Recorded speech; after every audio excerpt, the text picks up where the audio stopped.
Okay, so let's prepare our hearts and minds now. Because once again, we will study the Word of the Lord. So I will be having a series in the book of Philippians. And I believe that the Lord has something for us. Every time we study the Word of the Lord, we believe God speaks to us. Diba? Lagi naman ganun ang Panginoon. Lagi siya nangungusap, lagi niya tayong iniingatan. So I will start another series from the book of Philippians. And let's see how the Lord will remind us once again, first of all, about His plan, His faithfulness, and everything in our lives. Alam naman po natin na sa lahat ng bagay, the Lord is always reminding us. Di po ba? And praise God. So last week, I believe you still remember the topic of Brother Alfie about what? Our hope, eternal salvation. Our hope, Eternal eternal salvation, should lead us to persevere. should lead us To persevere. To persevere. Forward. forward. Okay. So our hope for eternal salvation, diba, should lead us to persevere forward. But what is the title of Brother Alfie last time? Wow. Who are the faithful runners? We are. We are the faithful runners by God's grace. So for those who finished the Amazing. race, so maganda yung naging illustration ni Brother Alfie about amazing grace or race natin pong ginagawa. So season 4 yung ating naging amazing race, and praise God for His protection. So the Lord proves His faithfulness and reminded us that, sabi nga po sa atin sa Tagalog, wala dapat susuko. Kahit anong pagod, laban lang. So everybody reached the finish line. Diba? So salamat sa Lord. Everybody receive what? The reward. The medal. Ang ganda na, no? Yung illustration na yun. The faithful runners. Lahat po kasi nung nakakarating sa finish line, nananalo, nagtatagumpay. So our, faithfulness or our service to God, as long as we continue, we are faithful in serving the Lord, it doesn't matter kung sometimes we are slow, sometimes we, not knock down, but sometimes we fall down, nanghihina tayo. But as long as we continue on our walk with the Lord, there is victory in Jesus. Amen. Lagi pong may tagumpay. Dahil yan naman talaga ang promise ng Panginoon. Okay, so this morning, let me begin. Afternoon na pala. Kasi ang mind ko, naroon na sa ating future service ng morning and afternoon. Sabay ganun. Okay, let me begin with this question. If you were asked to give one very important message, what would it be? Mayroon na bang nagtanong sa inyo na nagsabi, mayroon ka bang gustong sabihin sa akin? And what is that message? If someone would ask you a very important message, ito, can you imagine kung ang nagtanong sa iyo ay isang, di ba, bedridden, alam mo anytime, baka pwedeng mamatay? Ano kaya yung sasabihin mo sa kanya? Di ba? Iba, tinanggap na ba si Lord? Yung iba, sabi ng iba, napermahan mo na ba yung digestion? Did you say no? The last million peso. Yung agad ang tanong, ano? What is your last message to me? Parang gano'n. So, marami po tayong pwedeng maibigay na mensahe. And this afternoon, I'd like you to bring regarding of what Apostle Paul, the Apostle Paul or the Lord, the servant of Jesus, of how he reminded the Philippians. Ito yung mga tao na nagtiwala sa Panginoon regarding their situation or whatever situation that they have. Apostle Paul encouraged them to continue, encouraged them to move on, encouraged them to persevere. So this will be the continuation of our previous topic. And I believe the book of Philippians will teach us and help us a lot. Okay, if this is a title that I'd like you to give or to remember is this: Partnership in the Gospel. Partnership in the Gospel. Ano ba ang kahalagahan ng tinatawag na partnership in the Gospel?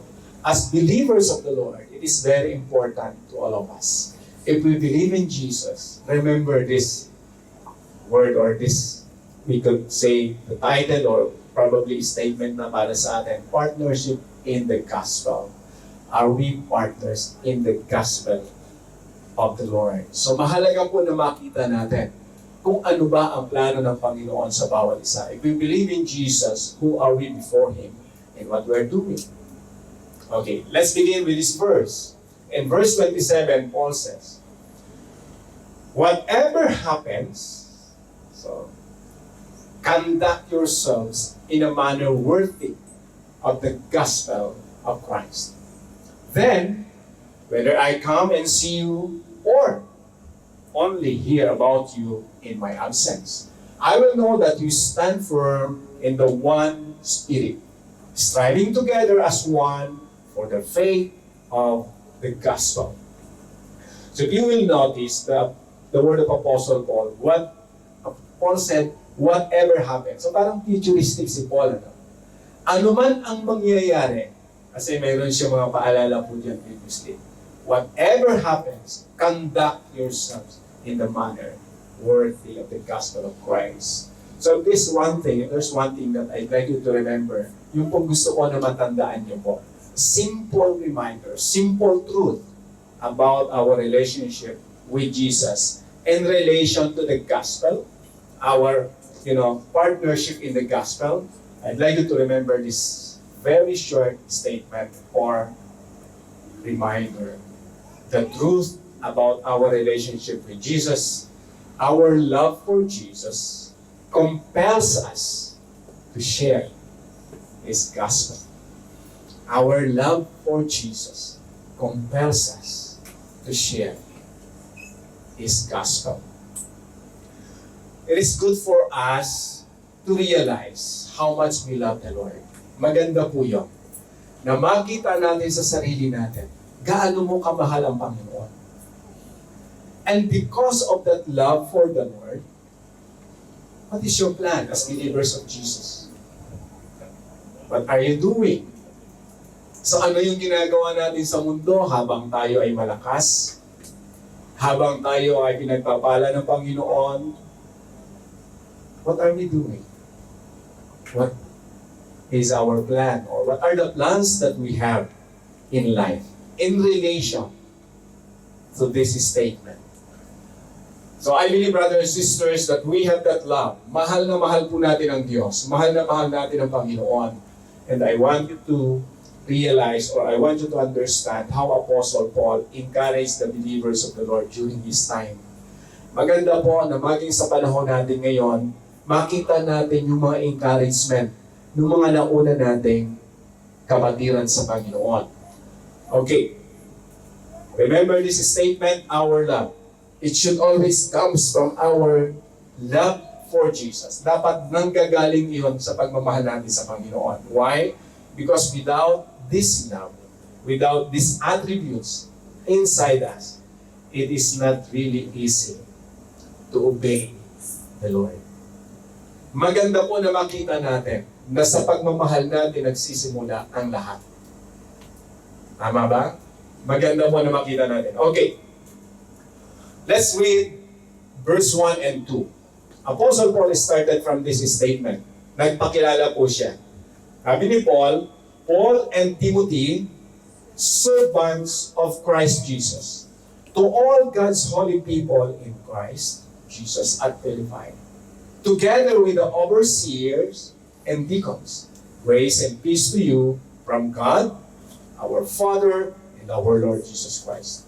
Okay, let me clarify first, who are these people? Apostle Paul, for those of you who are, maybe this is your first time to hear this name, Apostle Paul from the Bible. He is the apostle. He is the follower of the Lord. And Timothy is his spiritual son. Ibig sabihin, siya po ang nag-disciple kay Timothy. Siya po ang nagdala kay Timothy sa Panginoon. So si Paul is a devoted follower of Jesus. Siya po ay pure Jewish or Jew. Then he followed the Lord. And then the term servant of Christ Jesus, if we will look at the original or meaning of servant, it's about, from the word doulos, means slave. Or in other version, mababasa po natin is bond servant. bondservant or slave. So Apostle Paul introduced themselves, Paul and Timothy. Kami, ako, sabi ni Apostle Paul, at si Timoteo, kami ay mga lingkod ng Panginoon in Tagalog. Ang ibig ko sabihin, paglilingkod kagaya ng isang slave. Ano ba sa Tagalog yung slave? Alipin?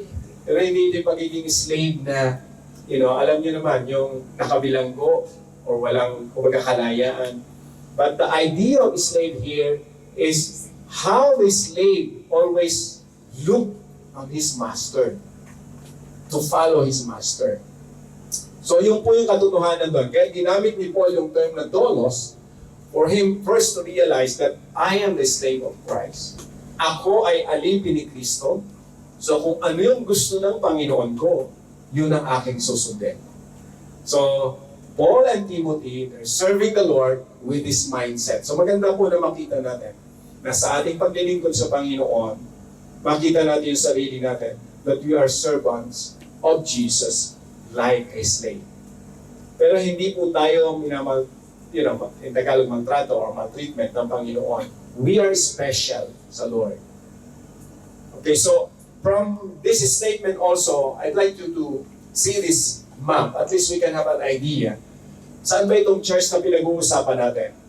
Where is this place? The Philippi, the church of Philippi.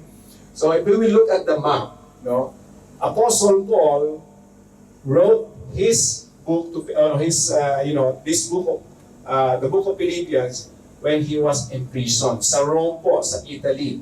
Nakakulong siya ron at sinulat niya itong aklat ng Pilipos. Sinulatan niya yung mga Kristiyano sa Philippi. So can we imagine based po sa ilang study, I think it was the second journey of Apostle Paul. Kasi meron pong 3 missionary journey si Paul. So probably ito yung pangalawang journey niya na dumaan siya sa Philippi. And then nung napunta siya sa Rome, at siya po ay nakulong doon dahil sa pangangaral niya ng gospel ng Panginoon.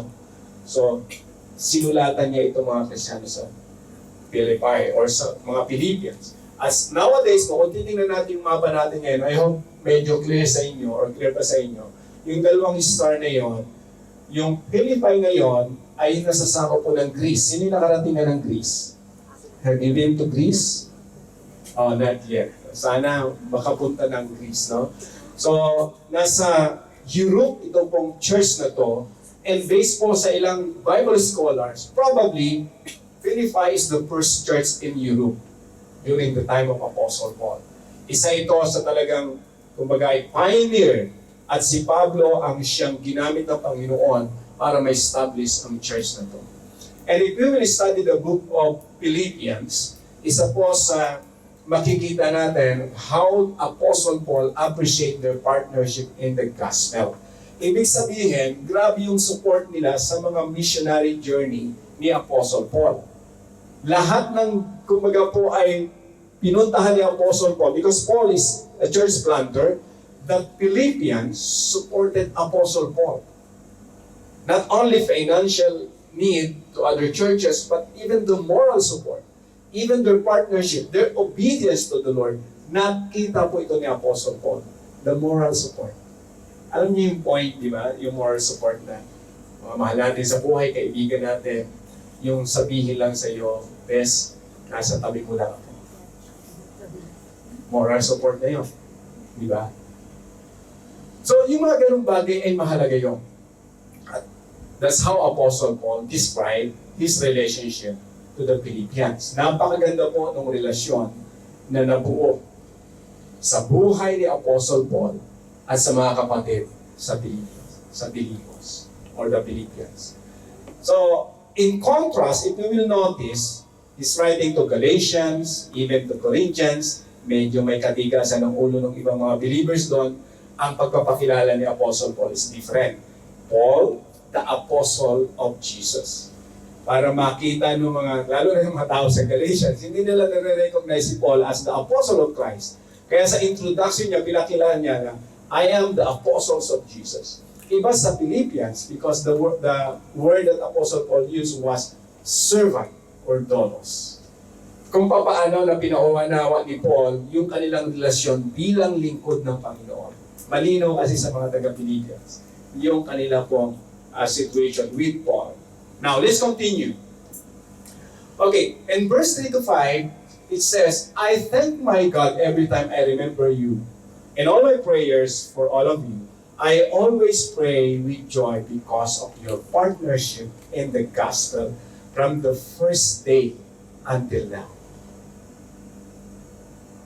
So dito ko kinuha yung ating title, yung ating pinag-uusapan. So, nakita natin kung paano kahalaga kay Apostle Paul bilang missionary ng Panginoon, yung tinatawag na partnership in the gospel.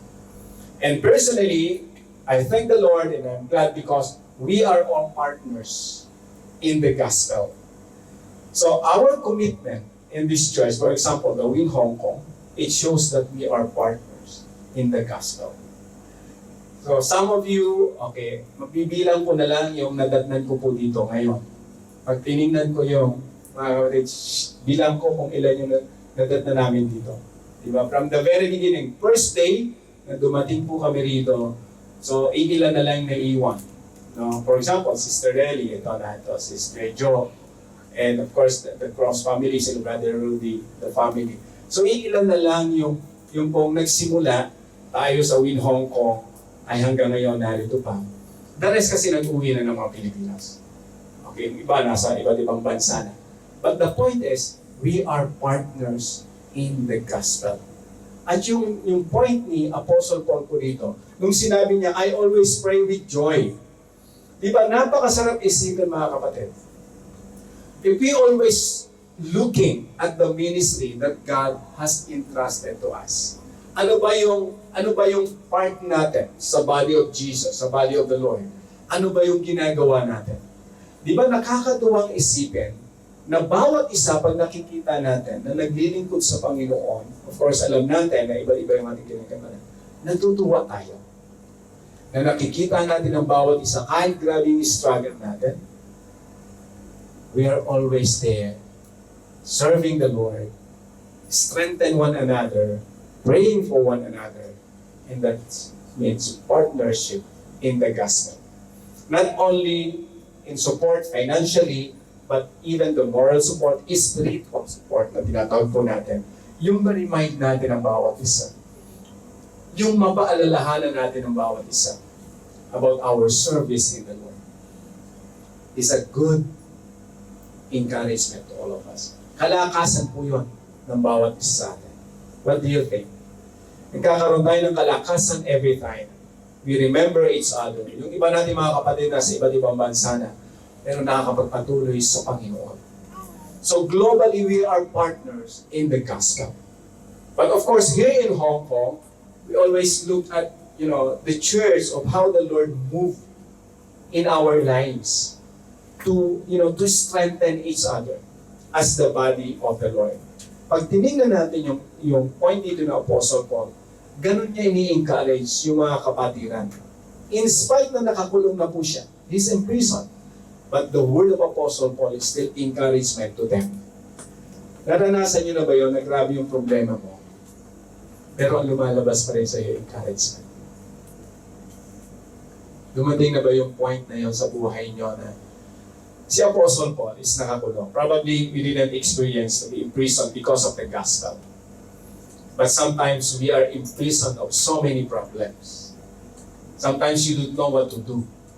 Your space is limited because of the problems that you have. But still, your word of encouragement is not limited to somebody. Lagi mo itong binibigay. Kaya minsan yung iba ang sabi sa iyo, parang wala kang problema. Pero pag nag-iisa ka na lang, grabe yung iyak. Minsan ganun tayo, di ba? Ang nakikita ng mga kapatid natin sa atin, we are okay. We are always fine. Hindi po kaplastikan yun, ha? Hindi ibig sabihin na tayo ay, hypocrites. No, there is no hypocrisy. Every time you share the word of encouragement with the truth that comes from your heart, every time we encourage one another, although you are problematic, there is no hypocrisy there. Hindi ka hypocrites. Sinasabi mo lang kung ano yung bagay na nais ng Panginoon na sabihin mo sa mga kapatid. Mensahe na maiiwan mo sa kanilang kaisipan. Unlike na sabihin mo, of course, sometimes, hindi naman natin pwedeng itago talaga yung problema natin. Nasasabi mo lahat. Okay, the problems. But still, the word of encouragement is always there. It's good to have those words, the words of encouragement. If we will continue, so, according to Apostle Paul, the word partnership, he used the word partnership in gospel. If we will look at the original word from the word partnership, is the same as fellowship or koinonia that we have. The partnership means koinonia or fellowship or sharing. That's why nung sabihin ni Apostle Paul na our partnership in the gospel, meaning our koinonia, our sharing, ibig sabihin yung pagtutulungan natin for the sake of the gospel of Christ, is always there. Nagmamanifest anumang situation. And the word gospel is euangelion, ang ibig ko sabihin, the good news that comes from the Lord, or as we preach the gospel. Every time we preach, every time we share the evangel or euangelion or the evangelio in Tagalog, we preach the good news, we preach the message because of our partnership in Christ. That's the word that kaya po yung sharing po na ginagamit po natin for koinonia, sharing, for example, ng mga word of God, encouragement, that's part of partnership in the gospel. Why? Because we strengthen one another. Tinutulungan natin ang bawat isa. Noong panahon ng Apostle Paul, there's no messenger like what we have right now. So can you imagine, when Paul sent letter to Philippi, how many months kaya bago makarating? Diba? Eh kung medyo nagkaroon pa ng problema sa daan. So, it takes maybe 3 to 6 months bago makarating sa kanila yung letter, kung hindi po ganun talaga. So nowadays, just send a message, seconds lang, nare-receive na kapag okay yung data natin. So ang point po rito, our sharing, our partnership in the gospel is very important. So gusto ko na makita natin yung kahalagahan ng ating pong ginagawa para sa Panginoon, because we should not forget that we are the believers of Jesus, we are the body of Christ, and we have this same message for all of us, for all the people. It is about Jesus. So, in verse 6, Paul said, being confident of this, that he who began a good work in you will carry it on to completion until the day of Christ Jesus.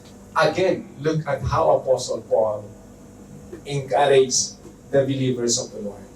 Being confident. You know the word confident, if you will read another passage in the Bible, ginamit din po yan, the meaning of confident is being sure. Kagaya po halimbawa ginamit sa Hebrews chapter 11 verse 1, faith is the substance of things hoped for, the evidence of things not seen. Another version, faith is being confident. So kapag tayo po ay confident, kapag tayo ay sure, kapag tayo ay nakakatiyak, yun yung point ni Apostle Paul, natitiyak niya, whatever God started, ano man ang sinimula ng Diyos sa atin, when we started to serve the Lord, don't forget po, it is God who gave us that privilege in serving Him. God started that privilege in our lives. Ang paglilingkod po sa Panginoon ay nagmumula rin sa Kanya. Why? Because God calls us. He called us to serve Him. And when we choose and when we decide to serve the Lord sets something in our lives. Even He sets time when to serve and when to finish our service to Him. That's why Apostle Paul encouraged them. The God who began a good work in you will carry it on to completion until the day of Christ. In short, brothers and sisters, when we serve the Lord, there is no unfinished job in Christ. The Lord will not allow us to have that, condition or situation that before we face Him, the Lord will make sure that we finish whatever He entrusted to us. It is a matter of how we trust Him. So lahat po ng bagay, ayon kay Apostle Paul, na binigay sa atin ng Panginoon, ang Diyos ang kikilos. He will finish everything. Kasi sa Kanya lang galing yun eh. What we need to do is just to obey Him. Right? What we need to do is just to follow what He has planned for us. Kung ano man yung plano ng Panginoon, just obey. And He will do everything for us to accomplish it. That's the promise. Kaya minsan, di ba, nakakalungkot, nalulungkot tayo, Lord, parang ang hirap ng buhay Christian. And that's the reality. In this life, Christian life is not easy. But, we should not entertain those negative thoughts. There is reality there. Yes, Christian life is not easy. Hindi po madali yung buhay Kristiyano. But don't entertain those negative, thinking that you will be stuck on that mindset. Kasi pag na-stuck ka na dyan, ang hirap talaga. Ang hirap talaga. Alam nyo, based even sa study po ng mga psychologists, kung ano yung nare-retain sa mind natin, yun ang nakikita sa atin. That's based on the psychologists now. Pag sinabi mo lagi ang hirap talaga, talaga mahirapan ka. But if you are determined to finish something, di ba pag sinabi ko na, kaya ko to, di ba minsan pag sinabi mo sa trabaho mo, kaya ko yan. Kahit anong hirap, nakakayanan eh. Di ba? Because of that determination. What if you already knew that God is the one who sets something for you, who prepares everything for you, ano ang mahirap sa Diyos? Is there anything that impossible to God for you to finish? Everything is possible for Him. It is a matter of how we follow. That's why Apostle Paul reminded them, being confident. Make sure, parang gusto sabihin ni Apostle Paul dito, I'd like to assure you, brothers and sisters, I want to make sure that whatever God started for you, He will finish it. Hindi pa yung tulutan ng Panginoon na hindi matapos sa buhay natin yung sinimulan niya. Can you imagine that promise? Na sa tingin natin, parang Lord, parang kukunti lang na-accomplish ko sa mundo. Minsan, sa tingin mo lang yun. Pero pag tinignan mong mabuti, when you pray and ask God, whatever He has given you, if you will just do it, di ba, from the bottom of your heart, it's already accomplishment. Wala kasi namang maliit at malaking bagay sa harapan ng Diyos. Kung ano lang yung binigay niya sa iyo, whatever it is, just do it faithfully, and the Lord will reward us whatever things or what He has, or whatever things that we have done for Him.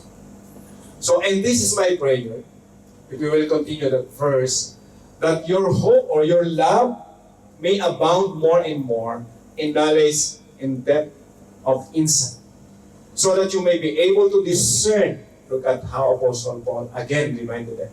Discern what is best, and may be pure and blameless for the day of Christ. So na-imagine ba natin, may sinimulan sa atin ng Diyos, and then Apostle Paul again encourage them na, ito yung panalangin ko sa inyo mga kapatid. This is my prayer for you.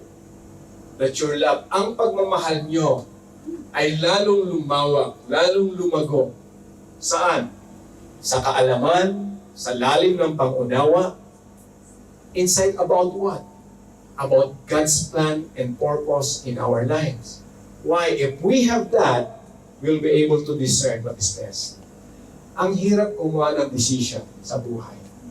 Right? It is not easy, really, to make a decision. But based on this truth, if we are, according to Apostle Paul, if we are growing in our love about, our knowledge about the Lord, who God is, who Jesus is in our lives, if we are growing, if we have this depth insight about His plan in us. Alam niyo mga kapatid, wala pong bagay na hindi ipapaunawa ng Diyos sa atin.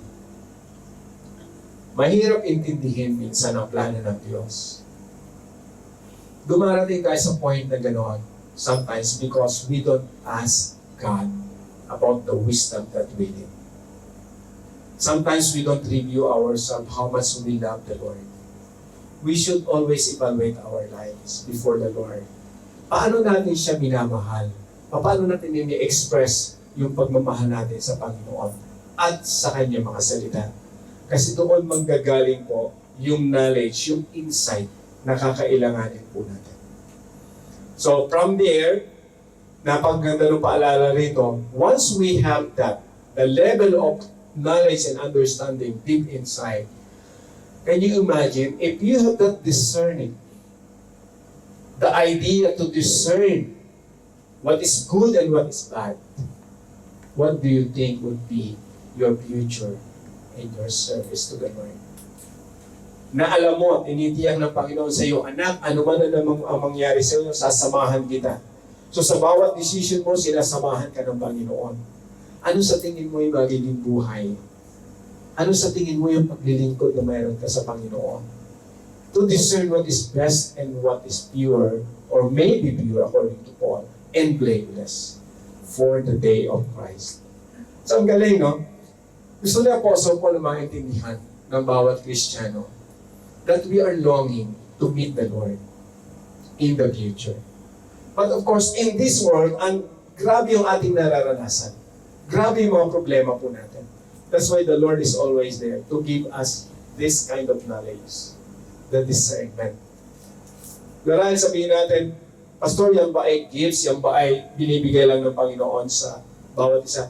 This discernment na sinasabi po rito ni Paul is different from the gifts that he mentioned in Corinthians. This is the understanding that God wants us to have in our service to Him. Kapag tayo naglilingkod sa Panginoon, kailangan po natin na maintindihan kung ano ang mga bagay na ginagawa natin for the Lord. Hindi lahat ng bagay dapat mong gawin. Especially kung hindi para sa iyo. Kasi baka hindi ka maging fruitful doon. Yun yung point dito ni Paul. To discern what is best. Ano ba yung best sa iyo? Ano ba yung dapat mo talagang gawin? Kasi hindi naman talaga lahat magagawa mo eh. So huwag kang mag-focus doon sa hindi mo talaga magagawa. Kasi masasayang yung oras mo. Paano tayo magkakaroon, di ba, ng buhay na tama kung ang ating pong focus sa mundo na to ay hindi naayon sa plano ng Diyos. Now, if we will continue, sabi ni Paul, we should be filled. So, once we grow in that knowledge and deep inside, we will be filled with the fruit of righteousness that comes through Jesus Christ to the glory and praise of God. This is about our lifestyle now. The fruit of righteousness about this is how we live according to the will of Jesus in our lives. Paano ang Diyos natutuwa sa ating pamumuhay? The term righteousness here is being righteous before God because of His Son, Jesus Christ. Paano tayo nagiging matuwid? So the fruit of righteousness is our lifestyle as we serve the Lord. Nagmamanifest po yun, mga kapatid. Nakikita sa buhay natin kung ano yung katuwiran ng Diyos. The way we express it by words and by action, people will notice that. Di ba, kapag sinabi natin, ano ang katuwiran ng Diyos? Ano ang mga bagay na nais ng Diyos sa buhay natin? You can explain it. This is what God wants for me to do. Kaya ito yung nakikita mo sa akin. Diba? Kaya ito yung bagay na ginagawa ko kasi malinaw sa akin. Ito yung nais ng Diyos. So kung hindi mo ako naintindihan sa bagay na to, the Lord will help you to understand. May mga ganun po tayong, kumbaga, situation sa buhay. Minsan hindi tayo maintindihan. Ang asawa natin, minsan yung anak, minsan yung mga kapatid. Sometimes people don't understand our commitment to God. But of course, we believe the Lord will help us and them so that they may understand also God's plan and purpose. Now, if we will move to verse 12, so this is how Apostle Paul now instructed the Philippians to be aware of. May mga bagay na pinaalala sa diyan sa paglilingkod sa Panginoon naman. As we partners in the gospel of Jesus, may mga ilang reminder dito si Paul. So, Apostle Paul started with the good news in verse 12. Now I want you to know, brothers and sisters, that what has happened to me has actually served to advance the gospel. Let me continue first in verse 13-14. As a result, it has become clear throughout the whole palace guard and to everyone else that I am in chains for Christ. And because of my chains, most of the brothers and sisters have become confident, again, inulit niya dito, in the Lord, and they're all the more to proclaim the gospel without fear. Now, we can imagine kung ano yung naging result. No? They were partners in the gospel, and then ito si Apostle Paul, hinuli, ikinulong, pinagbabawalan na po siya na mangaral ng salita ng Panginoon. Meron ba rito na pinagsabihan, pinagbawalan, to stop sharing the gospel? Napagsabihan na ba kayo? Sino po sa inyo ang naka-experience or marahil nakarinig na sinabi, huwag ka na mag-share ng Word of God? Or huwag ka nang umattend sa mga ganyang gawain? Masisira lang yung ulo mo. Masasayang na yung oras mo. Di ba? So may mga tao na minsan hindi po naintindihan our relationship with the Lord, our partnership in the gospel. When we were in Saudi Arabia, we were warned that we should be aware because there's so many mutawas there. The religious, police, they're looking, they're trying to they're trying to find out who are those people there. Christian group who have this kind of fellowship or gathering, Christian gathering. And I-share ko na one time, I've experienced to be caught in the act. Diba? I'm sharing the gospel and then the mutawas came in and they saw me sharing the gospel. But praise the Lord, we didn't experience to be in prison in Saudi Arabia. The Lord intervened. Instead of bringing us in prison or in one of their interrogatory place.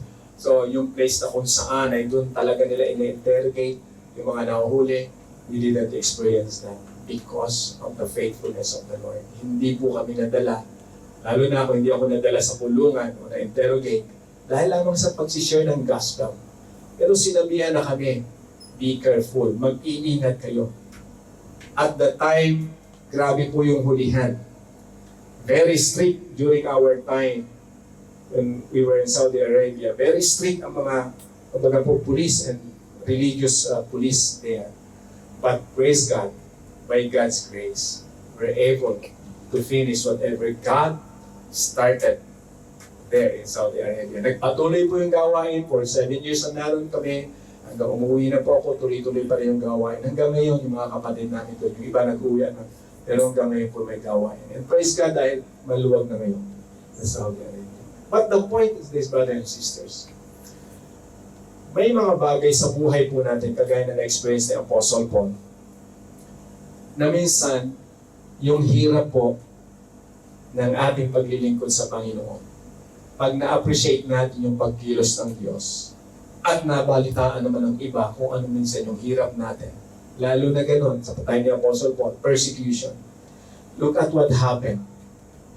Instead na sila po ay lumayo, instead na sila ay manghina, what happened? Have become confident in the Lord. Lalo pa sila naging matatag, and they're all the more to proclaim the gospel without fear. Lalo po silang naging masigasig ika nga. They were inspired to share the gospel. Why? Because the one who promised them is true. Jesus. The one who started the ministry that they have. The God, the Lord helped them until they finish it. And of course, until the time of Jesus, the Lord will finish whatever they started. In verse 20 to 21, it says, I eagerly expect and hope that I will in no way be ashamed, but will have sufficient courage so that now, as always, Christ will be exalted in my body, whether by life or by death. For to me, to live is Christ, and to die is gain. Before that verses, you will notice may mga comment po si Apostle Paul for some people, believers of Jesus, who share the gospel out of wrong motive or selfish ambitions. Makikita po natin sa sulat ni Apostle Paul, maraming mga Kristiyano, even his time, na nagsishare ng gospel, partners in the ministry, out of selfish motive. Ginagawa nila yung bagay na yun sa kagustuhan lang nila, for their own, without considering Jesus or other people. Na-notice yun ni Apostle Paul, napansin niya yun, and he reminded the Philippians. Ibig sabihin ng Apostle Paul, you will notice this, that some people preach like this, but some people, they have their good motive in preaching the gospel. Nabalance naman ni Apostle Paul. Yung iba hindi ayos, yung iba ayos. For Apostle Paul, if we will look at his word in this verse, for me to live is Christ and to die is gain. It seems to him na para bang much better for me to die, to finish this suffering. Kaya nasabi niya yun for me to die is gain. Bakit pa ako magpapakahirap sa kulungan? Bakit pa ako magpapakahirap na pumunta dyan sa inyo, sa lugar nyo? Pag namatay ako, kasama ko na si Kristo Di ba may mga ganun situation? But look at how Apostle Paul again reminded them. Although for me to die is gain, but for me to live is Christ. That's the comparison. So kung paano na ang buhay, kung tayo po rito, halimbawa, ay binibigyan ng Panginoon ng chance na mabuhay pa, ano ba yung ating plano? Si Apostle Paul, maganda yung plano niya Kung ako'y bibigyan pa ng Diyos ng buhay, reminder po, he is in prison at the time. Anytime, maybe the emperor will just call him, okay, Apostle Paul, come here. Once the emperor signed the thumbs down, ibig sabihin, you will be executed, Apostle Paul. Anytime. But once the emperor signed the thumbs up, meaning you will be released from imprisonment. Alam ni Apostle Paul, anytime, na pwede na siyang mamatay. Pwede na niyang maranasan yung, alam niyo, yung hirap talaga na kanyang nakikita sa buhay Kristiyano. But praise God for this. Again, he encouraged the believers, and I hope, brothers and sisters, in our time today, it's good for us to be encouraged also. Habang tayo po ay malakas pa sa mundo na to, always remember the plan of God in our lives. There are so many challenges. But for us to live is Christ, like what Apostle Paul. Masasabi ba natin sa sarili natin yan?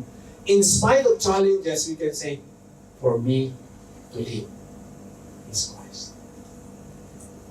Diba sa ating prayer life, I could say challenges can serve as a means of measuring our obedience to God.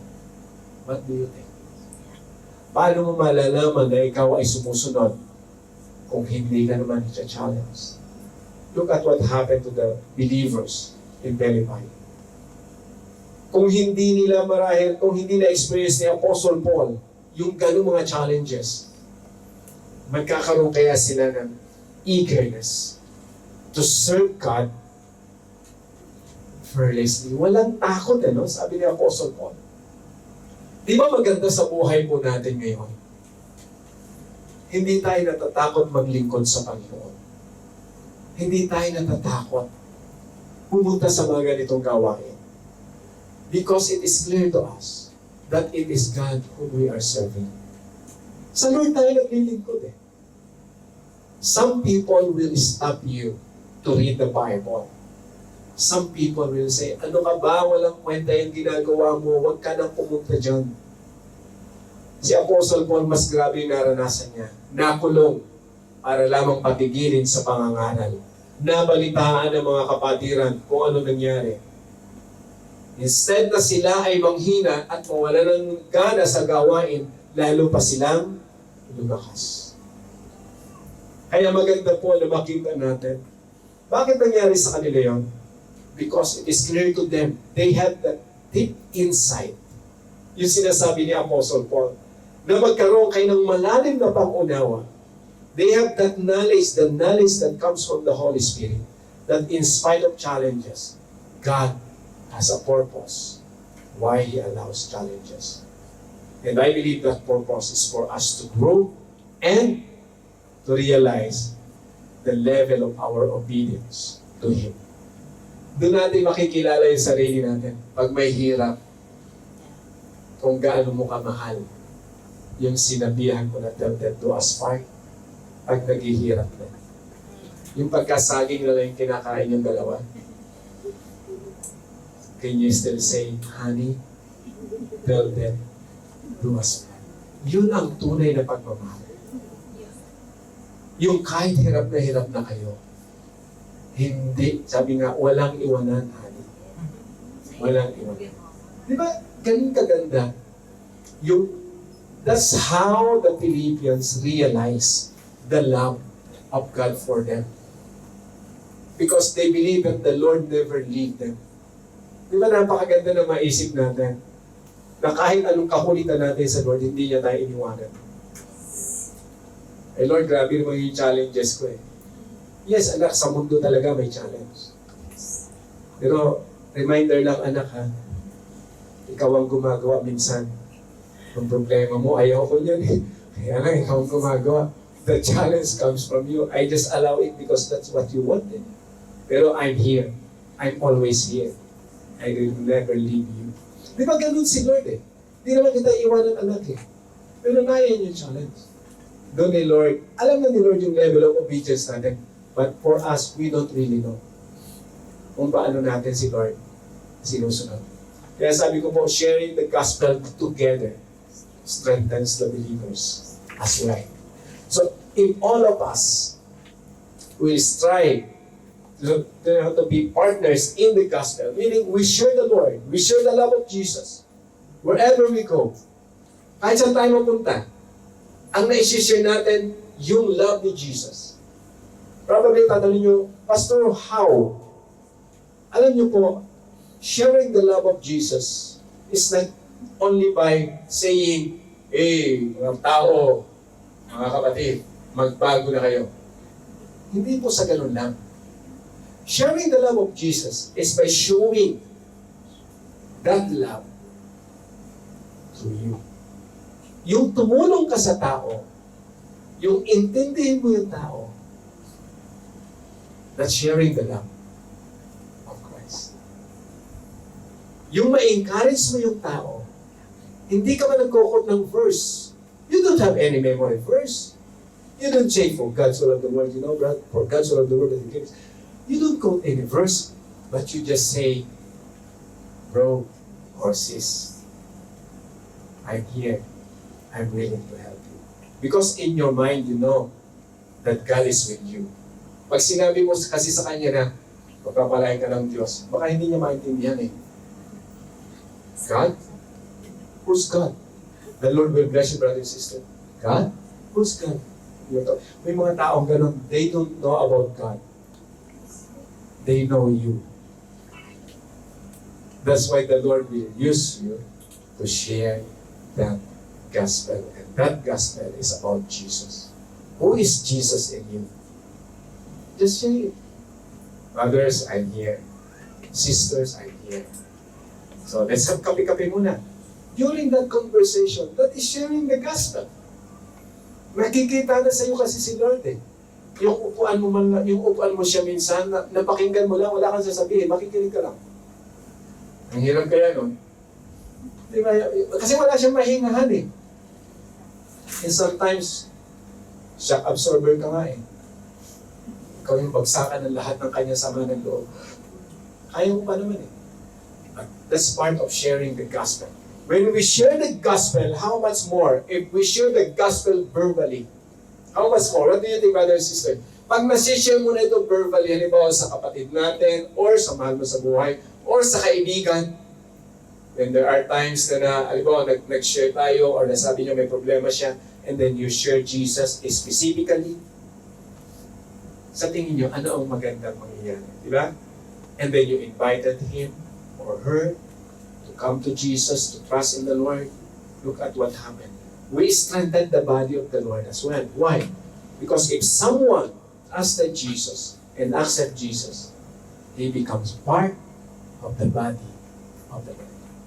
Wherever they are, kahit kung wala sa Hong Kong, pag nagtiwala ang tao sa Panginoon, they are part of the body. And the body of Jesus is strengthened because of what we are doing. So sharing the gospel is very important. If we believe in Jesus, we should share Jesus. Pastor, how? Ask God how God will use you to share Him. Always ask the Lord. That's why in verse 3, let me repeat it. I thank my God every time I remember you in my prayers for all of you. I always pray with joy because of your partnership in the gospel from the first day until now. Look at Apostle Paul, brothers and sisters. Alam niyo yung joy na sinasabi natin, na sinasabi dito ni Apostle Paul. So if we are believers of the Lord for how many years and you know about the fruit of the Holy Spirit, you understand this joy. Kung bago ka pa sa Panginoon, ang ibig sabihin niya ni Paul na joy is about the joy that comes from the Holy Spirit. Ito yung joy na kahit anong problema mo, nagagawa mong umiti at magpasalamat sa Diyos. That is joy that comes from the Holy Spirit. In spite of difficulties in life, you always thank God. You always pray to God. You always trust God because of that joy. Masaya ka kasi. Kahit may problema, may kagawa mong umiti. Hindi naman sinasabi ng iba, parang nasisiraan ka na. Hindi. Hindi nasisira yung ulo mo. Nakangiti ka because deep inside, you have that joy. That's the beauty of serving the Lord or being partners in the gospel of the Lord. So, always remember, brothers and sisters, that our love for Jesus compels us to share His gospel. Not because I say it, not because we read it, not because we are forced to share it. It seems the word compels is like a force, right? If you look at the word compels. But this kind of, force comes from our love for Jesus. Dapat tayo ay napipersang mag-share ng pagmamahal ng Panginoon, hindi napipilitan, but it drives you by force. Meaning, you have that power. You have that, whatever the conditions that you have that strength to share the gospel of God because of this condition. Because you love Jesus. Diba, minsan ang hirap intindihin ng tao. Sisiran ko ba yan, Lord? Kulit nga yan eh. O ano nga mga pinagsasabi niya sa akin.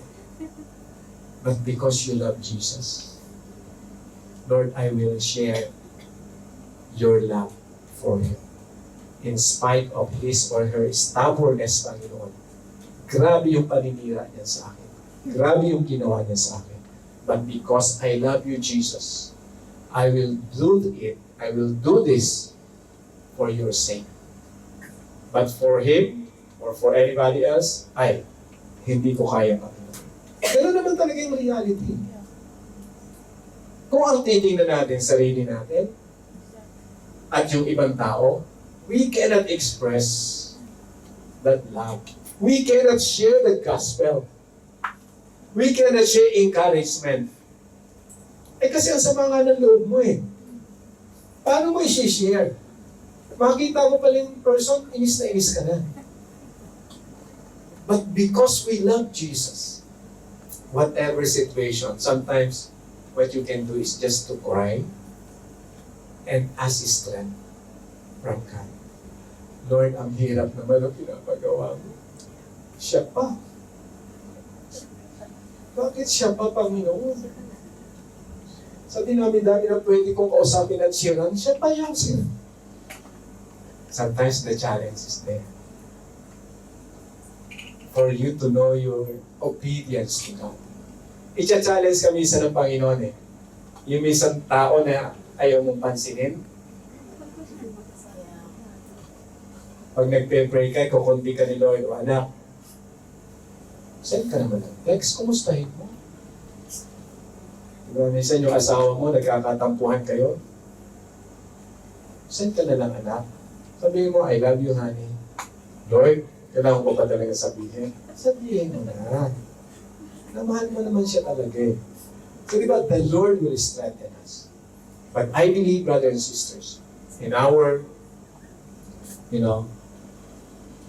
life in this world and in our service to God, if we have this, if we have that love for Jesus, nothing can hinder us to share His gospel. Nothing can stop you. Kahit po sino ang pumigil sa iyo. Mahal mo si Lord eh. Sino makapipigil sa iyo? Lord, I will do it for you. Kahit nga sarili mo, hindi ka pwedeng pigilan eh. It's because of Jesus. So, at the beginning, I asked this. If you were asked to give one very important message, what would it be? Diba? Tinanong ka. Sabihin na natin, naghihingalo na yung kausap mo. Tinanong ka, anong mensahe mo sa akin? If you love Jesus, the Lord will give you the message, the very important message. For someone, sometimes for those people who treat you as their enemies, you will still love them. Those people who mistreated you sometimes, you will still love them. Mahirap yan. But the Lord will strengthen you. The message that you give for them is the message of encouragement. Sometimes gusto mo na magsalita ng word na, but the Lord will stop you instead of saying those bad words. Because you love Jesus, Lord, help me. Then you will release the word of encouragement because you want them to see Jesus in your life. That's how the Lord will use us. Parang sabihin, Pastor, ang hirap. Ang hirap, kahit mga sa akin, mahirap din eh. But by the grace of the Lord, I believe we can do it. So just pray for it. Ask the Lord, what is the message that you can give? The Lord will give you that message. Remember this partnership in the gospel. We are partners in the gospel. Every time we come to God and ask Him, Lord, what I can do for you, remember this partnership in the gospel. Because I believe the Lord will use us to strengthen the body of Jesus and to expand the kingdom of the Lord. This is my last advice. Let's tell the world or people that Jesus loves them. And let's invite them to join us worshiping and serving the coming King, our Lord and Savior Jesus Christ. Maganda po na mayroon tayong pagsasabihan. Kaibigan, mahal sa buhay, saan man sila lugar naroon ngayon, sapat na masabihan natin. Whether they listen or not, hindi na po natin problema kung nakinig sila o hindi. The Lord will do His part in His time. ang mahalaga na sabi mo sa Kanya, sa kaibigan mo o friend, always remember, Jesus loves you. Mahal ka ng Diyos. Kahit anong problema, mahal ka ng Panginoon. And if they have the opportunity, let's invite them. Kasi dapat makita rin nila, if we grow in Christ, paano sila mag-grow? If you will not invite, if you will not give them a chance to grow, marahil, pag na-invite natin sila, nakarinig sila ng Word of God, or marahil wala sila rito sa Hong Kong, invite them to attend a Christian church. Wherever they are. Remind lang natin, o attend ka ng gawain, ganyan, meron ditong gawain. At least we remind them what they need to do. And we believe at the coming of our Lord, we will face Him with joy in our heart. Kamusta po tayo mga kapatid? Maganda po na makita natin kung paano ang mga katotohanan na ito sa salita ng Panginoon na muli magpapaalala sa atin. We are partners in the gospel of Jesus. We need to share the love of Jesus because we love Him. Not because of anything else, but because we love Him. Kumusta po? Kumusta ang buhay Kristiyano? Kumusta ang ating paglilingkod sa Panginoon? Ang ating pananampalataya? Do you consider yourself as partners in the gospel of Jesus?